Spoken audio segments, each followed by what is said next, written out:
morning, lovely people, and can I just say to begin with, what a pleasure it is to welcome each and every one of you to our service today, whether you were joining us live or whether you were joining us later on, and wherever in the world you were joining us from.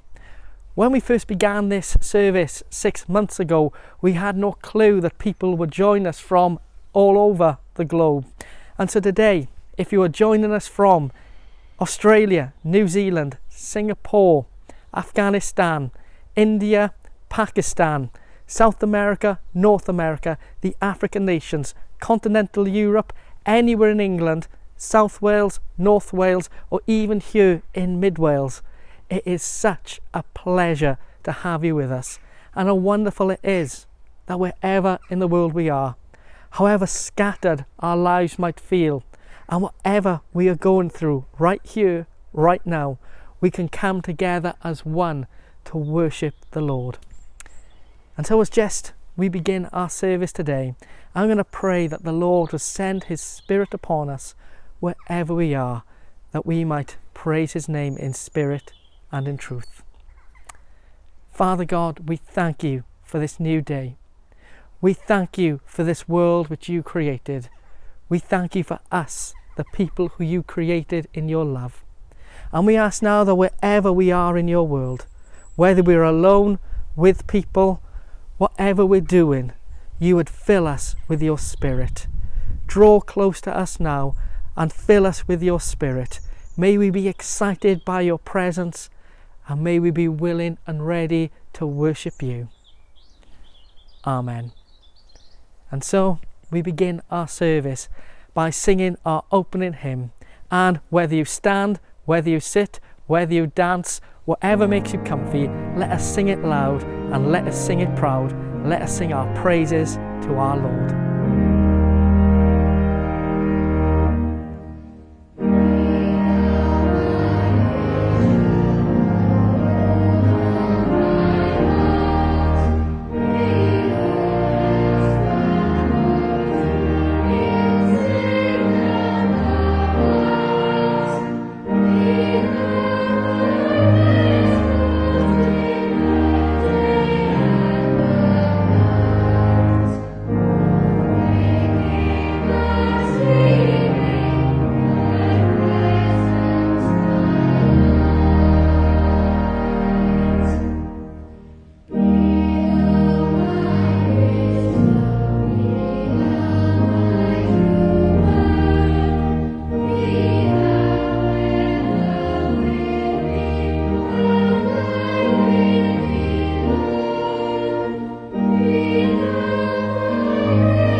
Hi friends, missing you. I hope you're staying safe. Hi friends. This week on St Mike's Facebook page, some people have been quoting Bible verses that mean something to them at this moment in time. And this morning, Paul and I are going to read some of them to you. Sorry, we can't read them all. Reading them is a good reminder of the God that we're here to worship today. Maybe you have some verses as you watch, you want to share with the other people who are watching the service too. Why not pop them in the chat below? Find rest in God alone. My hope comes from Him. God is our refuge and strength, an ever-present help in trouble. Do not be anxious about anything, but in every situation, by prayer and petition with thanksgiving, present your requests to God. And the peace of God, which transcends all understanding, will guard your heart and your mind in Christ Jesus. Praise God for His mighty deeds. Praise Him according to His excellent greatness. God, we thank you for your words. We thank you for who you are and the truths we know about you. Help us remember those things today as we worship. Amen.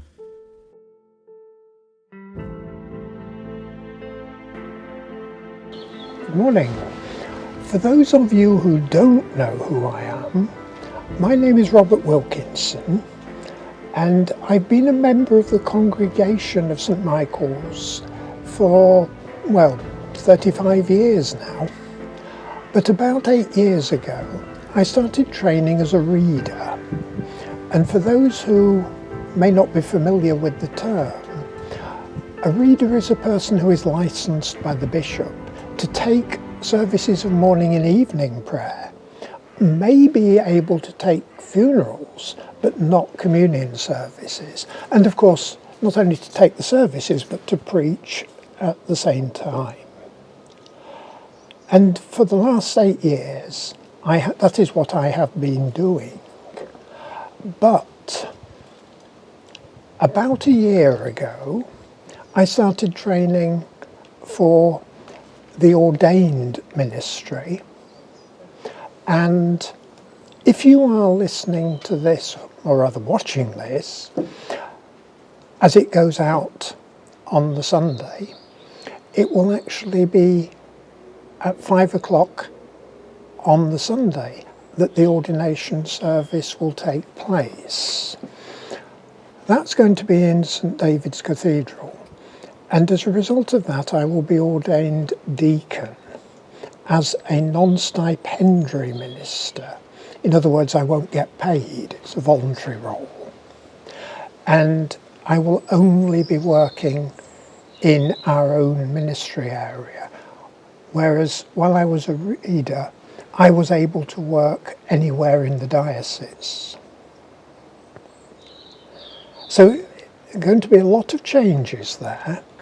The other change is that I am supposed to be taking over responsibility for the mature munch, which of course isn't taking place at the moment because of the coronavirus restrictions. So if you are able to find time to pray for me, it would be much appreciated if people would pray, firstly, for patience for me. It's not my strongest point. Secondly, for wisdom to know how to restart the ministry of the mature munch. And thirdly, for inspiration in my preaching. Thank you very much.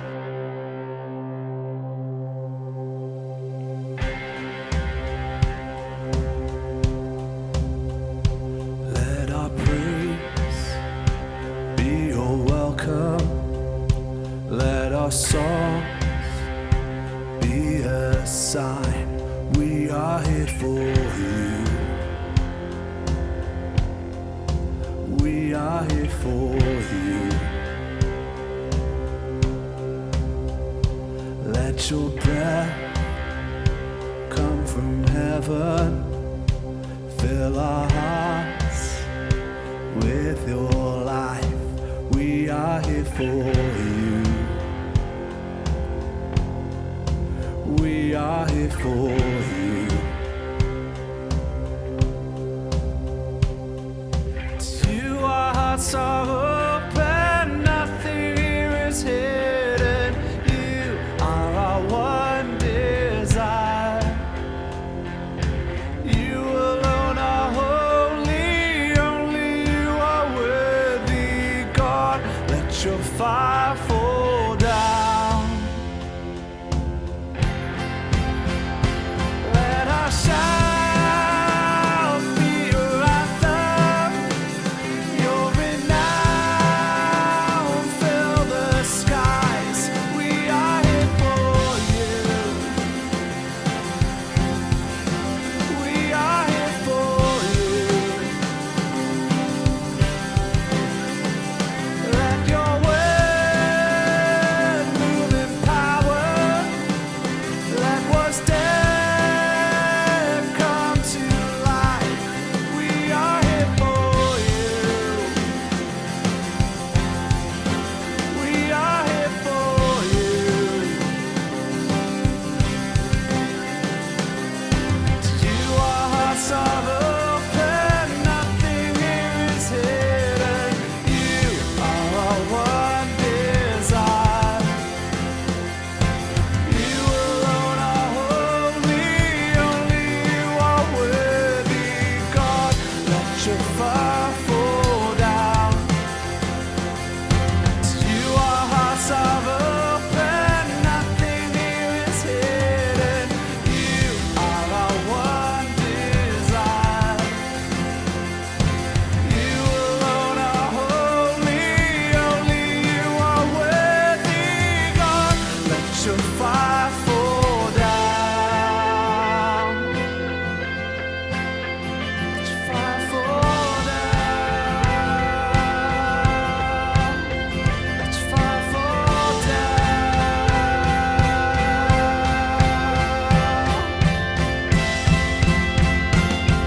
Welcome you with praise. We welcome you with praise. We welcome you with praise. Almighty God of love, be welcomed in this place. We welcome you with praise. We welcome you with praise. Almighty God of love, be welcomed in this place. Let every heart adore. Let every soul awake. Almighty God of love, be welcomed in this place. We welcome you with praise. We welcome you with praise. Almighty God of love, be welcomed in this place.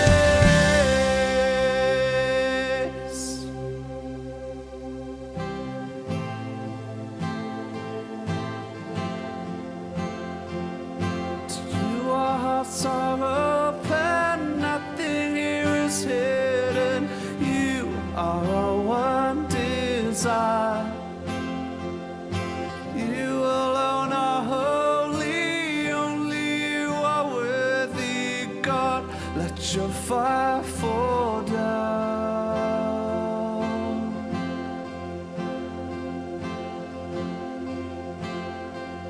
Let us confess our sins to the Father and seek his pardon and peace.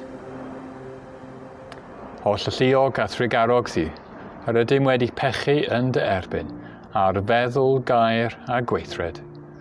Nid ydym wedi dy garu yn holl galon, nac wedi caru eraill fel y mae Crist yn ein caru ni. Y mae'n weddrwg gennym. Yn dy drygaraeth, maddau i ni. Cynathwy yn ni ddywigio ein bywydau, fel y byddwn yn hyfrydu yn dy ewyllus, ac yn rodio yn dy ffyrdd. Gygoniant eith enw. Amen. May God our Father, who by our Lord Jesus Christ has reconciled the world to himself, and forgive the sins of all who truly repent, pardon and deliver us from all our sins, and grant us the grace and power of the Holy Spirit. Amen.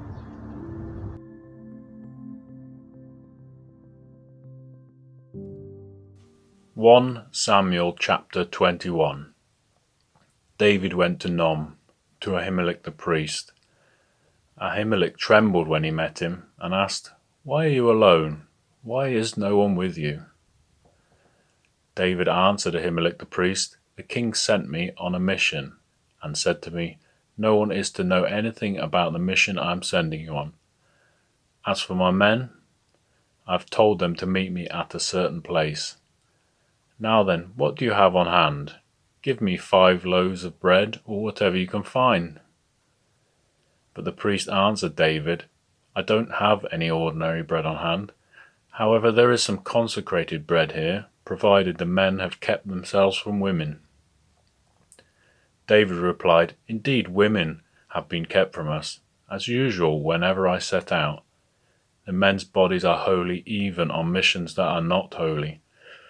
How much more so today?' So the priest gave him the consecrated bread, since there was no bread there except the bread of the presence that had been removed from before the Lord and replaced by hot bread on the day it was taken away. Now one of Saul's servants was there that day, detained before the Lord. He was Doeg the Edomite, Saul's chief shepherd. David answered Ahimelech, 'Don't you have a spear or sword here?' 'I haven't brought my sword or any other weapon because the king's mission was urgent.' The priest replied, 'The sword of Goliath the Philistine, whom you killed in the valley of Eli, is here. It is wrapped in a cloth behind the ephod. If you want it, take it. There is no sword here but that one.' David said, 'There is none like it. Give it to me.' That day David fled from Saul and went to Achish, king of Gath. But the servants of Achish said to him, 'Isn't this David, the king of the land? Isn't he the one they sing about in their dances? Saul has slayed his thousands, and David his tens of thousands.' David took these words to heart, and was very much afraid of Achish, king of Gath, so he pretended to be insane in their presence.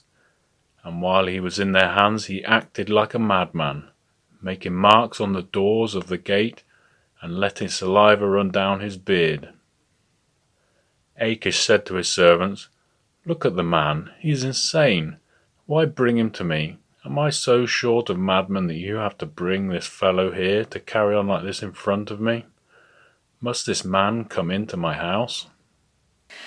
Hello, in case you haven't met me yet on the screen or in person, I'm Reverend Becky and I'm a curate who has joined the Aberystwyth Ministry Area recently. So it's lovely to be with you as we look at this passage from Samuel chapter 21. Let's pray. Heavenly Father, thank you that your word speaks to us, and we ask that it would speak through your Spirit to us today afresh. Amen. So in previous weeks there has been lots of drama. The story really focusing on David, Jonathan and Saul in recent weeks. And there's been plenty of will Saul kill David or won't he? And which wall will a spear end up in next? At the end of chapter 20, David left. He had to, his life was at risk. Saul was intent on killing him. And so he said goodbye to his friend Jonathan. He left without friends or food or even a weapon. And it was a necessary, rushed departure. Have you ever watched a film or read a book where either there's been lots of preamble, lots of setting the scene, but nothing really much was happening? Or perhaps there'd been some odd details that you sort of wondered, why are they there? I remember watching a film after I'd read the book, and the book, probably the first half, it was really slogging through. And in the film, it was about 10 minutes at the beginning that they condensed all of this detail into. But sometimes some of these things that sound a little bit random perhaps actually have some big implications. But in chapter 21, it does feel like there's a lull in the drama. It feels very practical and perhaps even a little bit dull. There's some travelling and some sourcing of provisions.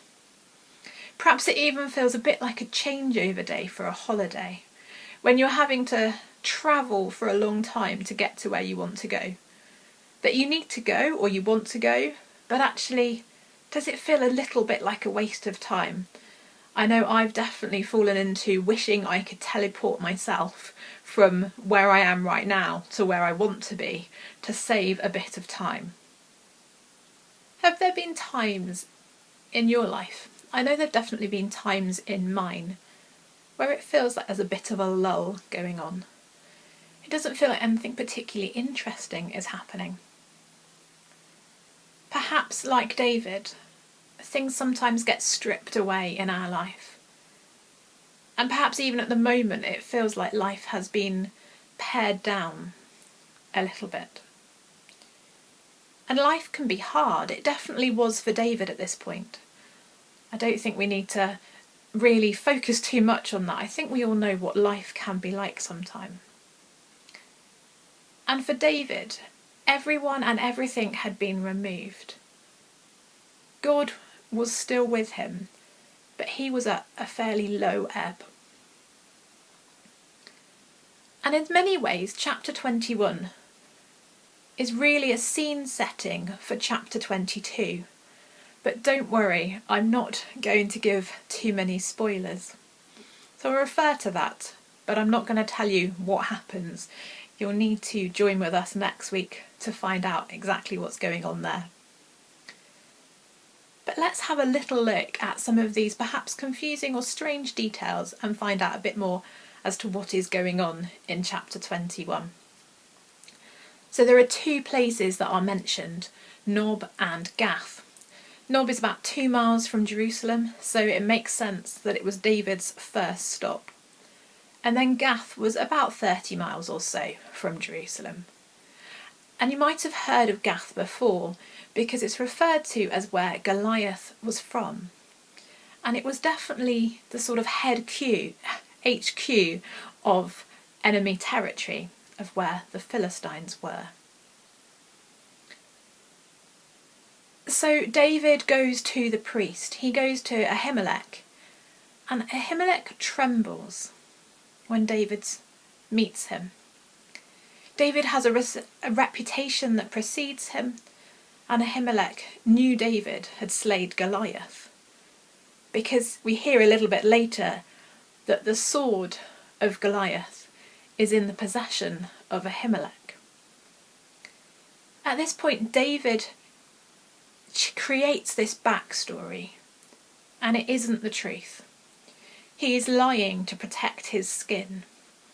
He's running away, he hasn't got anything, and he needs provisions. And at this point we get quite a long discussion about bread. I like bread, and some of you might remember from my introductory video a few weeks ago that I've spent some of lockdown baking bread and experimenting a bit more. I decided it was a good idea to buy flour by the sack. But this was no ordinary bread. But out of the 15 verses in this chapter, 4 of them are the discourse, the discussion about it. So this wasn't ordinary bread, and it should have only been available for the priests. It had been consecrated, it had been blessed by God. So Ahimelech sort of bends the rules a little bit. He's wanting to help David. And so he asks him whether he and his men have abstained from sexual relations, and David affirms they have, and so Ahimelech gives them the bread to take with them. So David leaves Nob with the bread and with Goliath's sword that Ahimelech has given him when he asks him if he had anything he can take with him by way of a weapon. At this point, David goes into enemy country with Goliath's sword. So it's not really surprising that his plan didn't quite work, in that he wanted to slip in unnoticed, but instead he was recognised.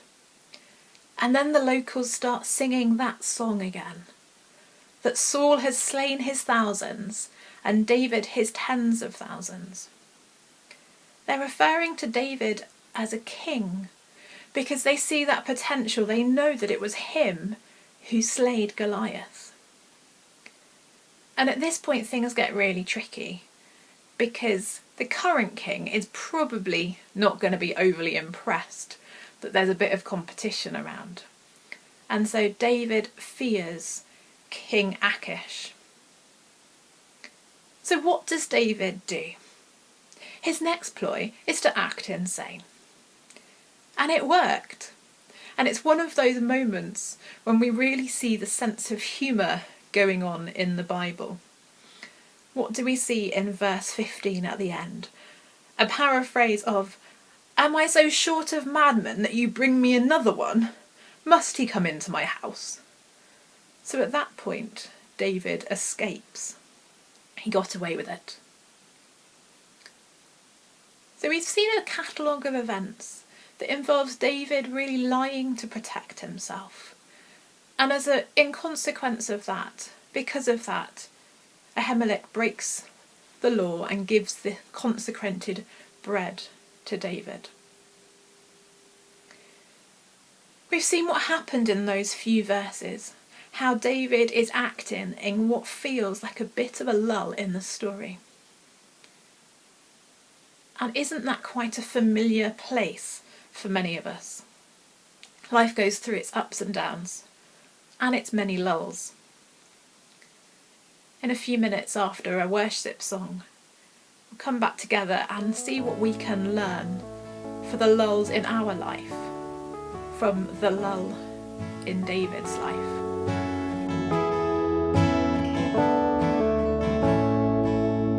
Let the King of my heart be the mountain where I run, the fountain I drink from.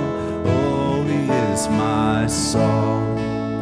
Let the King of my heart be the shadow where I hide, the ransom for my life. Oh, he is my song, and you are good, good. Oh, you are good, good. Oh, you are good, good. Oh, you are good, good.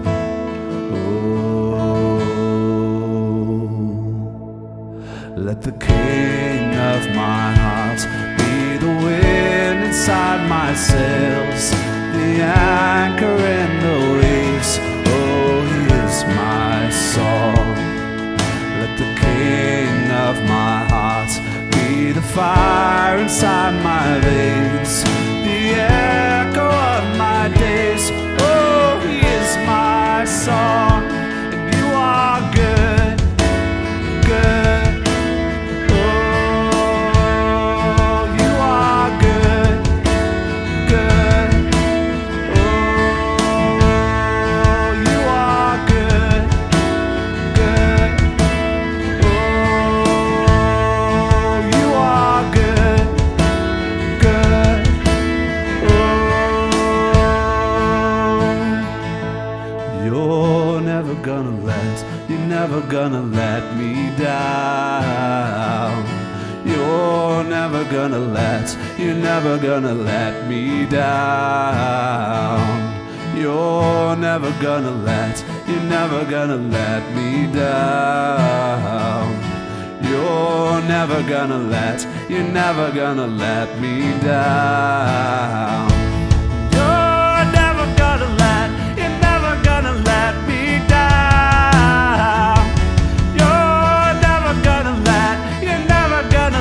me down. You're never gonna let me down. No.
So how should we, as people who are following God and trying to follow God, approach life when it feels like we're in a bit of a lull? When we're dealing with the consequences of things not being ideal, where things have been stripped away, things not as they were, but not necessarily as they're going to be in the future either. What can we learn from David in chapter 21? Let's pray. Heavenly Father, thank you that you get it when things are not ideal. You understand how it is because Jesus walked this earth, lived an earthly life, and had to deal with similar challenges to the challenges that we deal with. Would you show us from your word how we can do life well in these sort of circumstances? Amen. So there's a few things I think we can draw out of this passage for application to our lives today. The first one is that actions definitely have consequences. I've mentioned it before and I'm still not going to spoil the ending. You'll have to tune in next week or flick to chapter 22 to find out what happens. But the things that happened in chapter 21 had horrific consequences, as we will see. It's understandable what David did. He was between a rock and a hard place. He was fleeing, he was running away, fearing for his life. And yet that doesn't actually make it right, the fact that he was lying, the fact that he was creating another problem, which may have just felt like a little white lie. He just wanted some bread and a sword, some provisions. But everything we do has consequences. The second thing I'd like to draw out is that sometimes when we approach things from a human perspective, it doesn't necessarily sort out the problem. I don't know about you, but there have been times in my life where I feel like I've done everything. I've tried this way and I've tried that way. I've tried everything I can think of. I feel like I've hit my head against a brick wall and nothing is working. And then it dawns on me that I haven't necessarily prayed about it. I haven't necessarily asked God what I should be doing. And funnily enough, often when I get to that point, things begin to have some clarity. Things have often fallen into place. And it's not just when David tries to sort out the problem himself, as we see in this chapter. Many times in the Bible we see people do what we do, that try and do things humanly speaking, and then it doesn't work. One of the probably most well-known examples would be the Sarah and Abraham issue back in Genesis. And they've been promised children, they've been promised descendants by God. But they're old, Sarah is well past childbearing age, and so she decides that actually her servant would be a good surrogate for her. And Abraham fathers a child with Hagar. But that was never the way the problem was supposed to be sorted out. God was going to sort the problem, the issue that they saw as an issue, in the way that he could do. And Sarah went on to have a child that was biologically hers and Abraham's. So just remember that we can sometimes assume that we can and should sort the problems out. But actually, perhaps we need to go to God first, and that's going to have a better outcome. And that links in to the third point. Go to God. Because he doesn't change, he doesn't leave. When everything else might have been stripped away, nothing normal might remain, but that's excluding God from the circumstances, because God is always with us. And so the words of the song that we have just sung sum things up really well. Because we can run to God. He is our source and our provider. When everything else is gone or strange or different, we can shelter and hide in him. When I was reading the lyrics to that song, it talks about an anchor. And I have this picture of boats bobbing around in the sea. I'm no nautical expert, but I understand that if they have their anchor down, It doesn't stop the movement. You'll see them bobbing around, but it stops them from completely moving a long way away. It can limit how far they can go.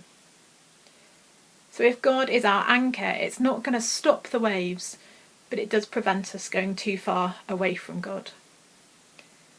And so as we come into land, it's important to remember that while actions do have consequences, and we'll see those later on, it doesn't stop God.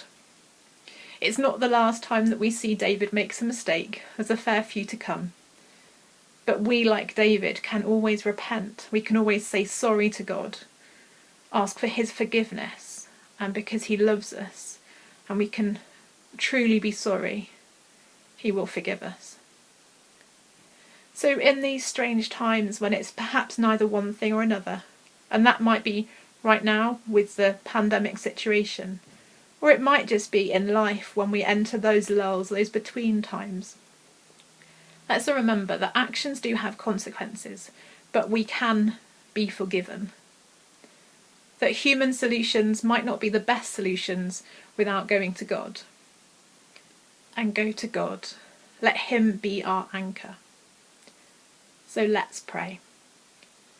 Heavenly Father, thank you that you are a loving Father.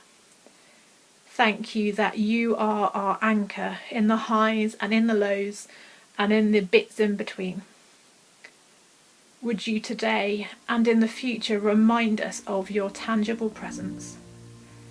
Help us to live wisely, always putting you first and coming to you first in all the parts of our lives.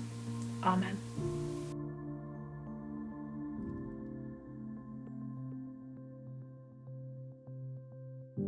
God is our refuge and strength, an ever-present help in trouble.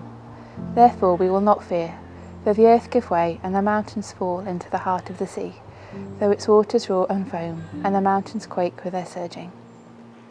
We pray for our government and national leaders. Give them wisdom as they try to limit the spread of COVID-19 and continue day-to-day running of the nation. We pray that you would enable them to give wise and clear instructions and place the right people around them to help and advise. We pray that you would bring unity and a clear sense of direction. We pray for you to pour out your healing on all who are sick. We thank you that you're close to the broken-hearted and pray for all who are grieving. We remember all who have been affected because of the pandemic. We pray for peace for all who are anxious and fearful. We pray for your presence and love to surround all who feel lonely. We pray for protection for all who are living in unsafe environments. We pray for hope and provision for all who are facing the loss of jobs and businesses or homes. We pray for all who are experiencing injustice and oppression. We pray for comfort and strength for all who are hurting and weary. We thank you that you love justice and can do more than we can ever imagine. We pray that your kingdom would come and that you would break down systematic injustice and change people's hearts and minds. We pray for refugees, asylum seekers and those who are displaced. We pray for comfort, restoration and healing for all who have experienced trauma, injury and loss. We pray for your provision of a safe place to call home and for people to be reunited with their loved ones. We pray for your protection against the spread of COVID in places with insufficient medical supplies, poor sanitation and little opportunity for social distancing and quarantine. We remember people who have lost what little they had in the fire in Mae'r camp and are now without shelter and essentials. We pray that your presence and hope would surround them and that you would provide all that they need. Help us, your people, to keep our hearts and eyes fixed on you. Help us daily to remember your goodness, faithfulness and love. Empower us by your Spirit to hold out the words of life to those around us who don't know you yet. Teach us to walk humbly with you and grow in grace and be transformed in the likeness of God. In your precious name, amen.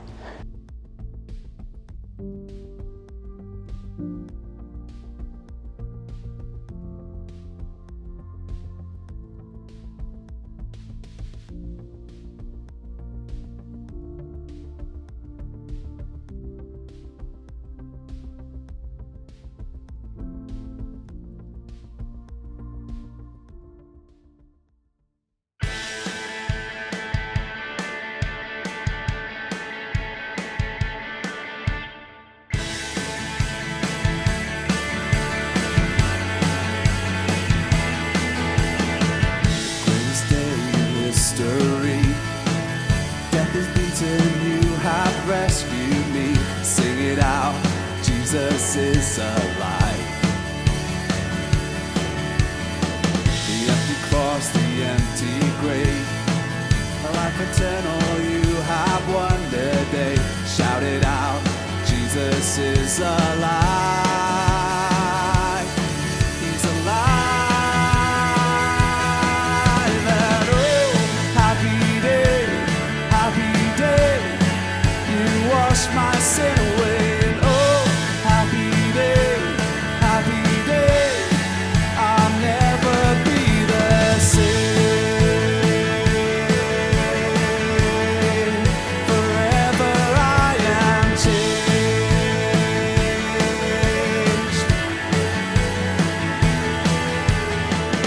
When I stand in that place, free at last, meeting face to face, I am yours, Jesus, you are mine. Endless joy and perfect peace, every pain finally will cease. Celebrate, Jesus is alive. He's alive.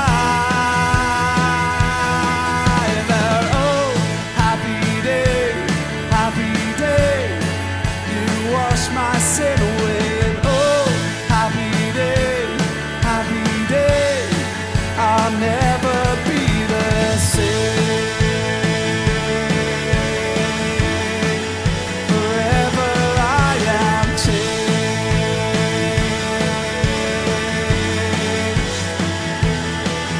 And oh, what a glorious day, what a glorious way that you have saved me. And oh, what a glorious day, what a glorious name. Yeah. And oh, happy day, you wash my sin away. And oh, happy day, I'll never be the same. Forever I am changed. I'll never be the same.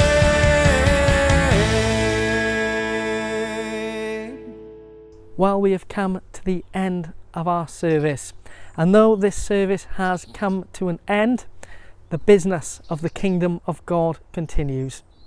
Prayer ministry is happening live via Zoom following this service between 12:15 and 1 o'clock, and we would love to pray for you today. Wherever you are in the world, whether we've met you or not, we would love to pray for you. So if you'd like to email us at office@stmikes.net, we'll get all the details out to you now. In the same way, if you're watching outside of the live stream and would like to receive prayer, please email us at prayer@stmikes.net and know that you are going to be prayed for. Please keep an eye on our Facebook, our Instagram and all our social media for all the things that are going on this week. And in the same way, if you want to give to the ongoing work of our LMA, please see all the listings and the details that we have for that. And one more thing to say, this evening at 6 o'clock we are starting a new live service which will be going out online, the 6th, a time of worship songs and a short word. Please, if you're free and around, join us for that as well. More details on our website and our social media.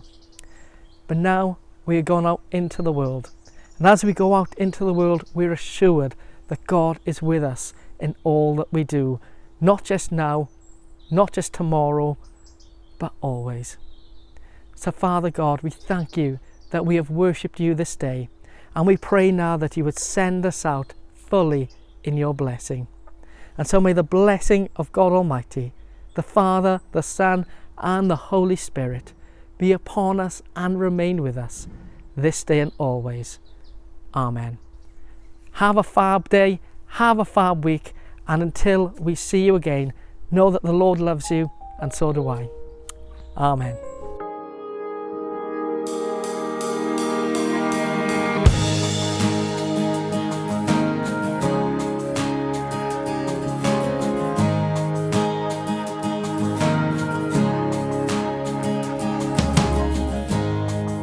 Dwi wedi bod yn dilyn y byd a addewidion, ond dim ond ti sydd yn bodloni y gwagle yn fy nghalon. Dwi'n dal ymlaen i ymladd i geisio cael fe wyllus i, ond dim ond pan dwi'n rhoi fy mywyd y bydda fi'n ei ffeindio hi. Deled y deyrnas, neler dy ewyllus, dwi'n ildio fo hyd ti, dwi'n ildio fo hyd ti, dwi'n ildio fo hyd ti, Iesu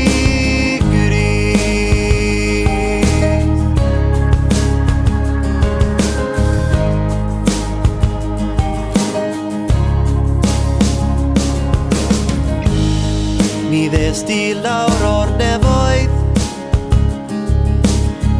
i fod yn faban yn y cryd, i fyw y bywyd perffaith a marw dros bechodau'r byd. Iesu holl bwerus yn rhoi ei hun yn llwyr,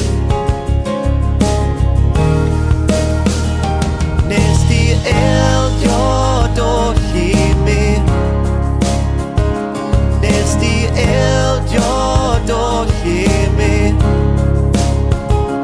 nes di ildio dolli mi, Iesu